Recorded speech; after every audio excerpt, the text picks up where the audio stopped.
Every morning, Ajahn Sumano Bhikkhu leaves Tum Song Da, otherwise known as the Double-Eyed Cave Retreat, at Pak Chong and walks for 3 miles to perform Bintabat, the early morning collection of food at a nearby village.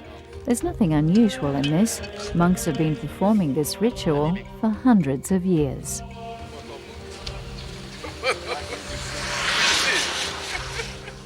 What is slightly unusual, however, is that Ajahn Sumano Bhikkhu is a 66-year-old American who, in a past life, 20 or so years ago, was a highly successful businessman in Chicago, in the United States. Prior to this, he trained for service with the American military, having some hair-raising experiences during his brief tour of duty on an American aircraft carrier. He eventually became jaded with corporate and military life in America and moved to Thailand, where he became a Buddhist monk.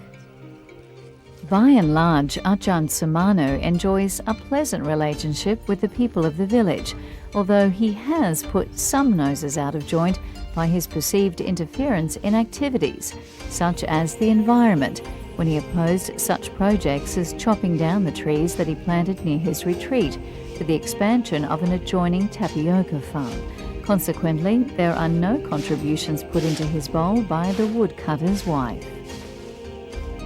About 20 years ago, I found myself back in this cave, having discovered it on a walkabout through Thailand. After a few months, there was a kind of a rush, streaming of energy, inspiration. And I found myself writing notes and chapters became books. And over a period of almost 2 decades now, I guess I've written about 20 little booklets and 2 or 3 big ones. What had become a sort of a little hobby in the midst of a day of intensive practice became a passion that I wanted to provide the opportunity for people to be able to learn the things that I had learned.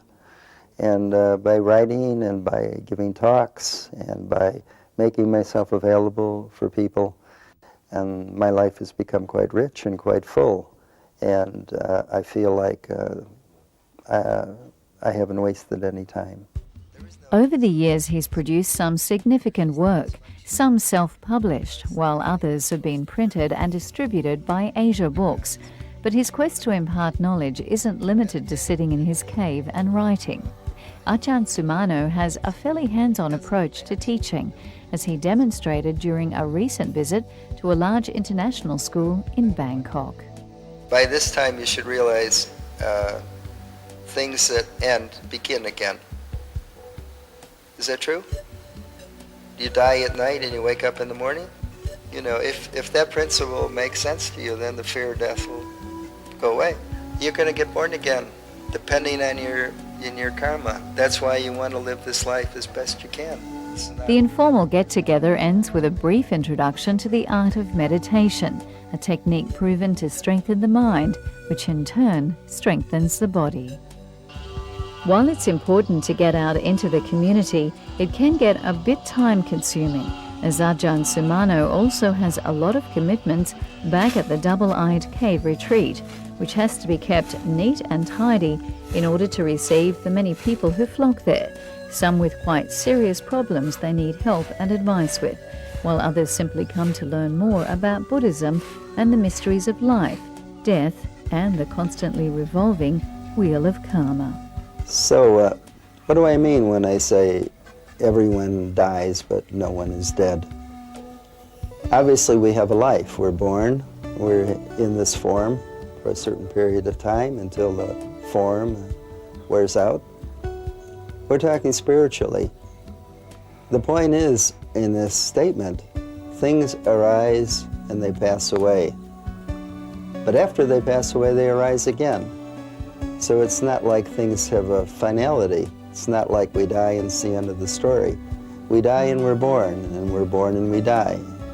And we're born again and we die again. And this continues until what?